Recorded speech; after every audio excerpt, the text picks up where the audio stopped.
ఎప్పుడో ఒకసారి అసురులు భూమిపై విపరీతమైన హింస, దుష్టకార్యాలు చేస్తూ ప్రజలను ఇబ్బంది పెట్టారు. అప్పుడు దేవతలు శివుని ఆశ్రయించారు. ఆ సమయంలో మహామారిగా పాక, జ్వరము, వ్యాధి రూపంలో ఒక శక్తివంతమైన శక్తి పుట్టింది. ఆ శక్తి భయంకరంగా మారి ఎవరికి తట్టని వ్యాధులను పంపసాగింది. దేవతలు భయపడి తిరిగి పార్వతీమాతను ప్రార్థించారు.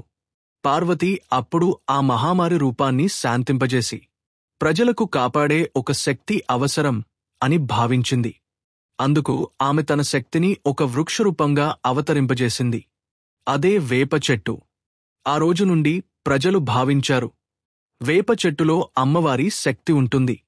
అది దుష్టశక్తులను దూరం చేస్తుంది, ఇంటికి ఆరోగ్యం, శాంతి, రక్షణ ఇస్తుంది అని.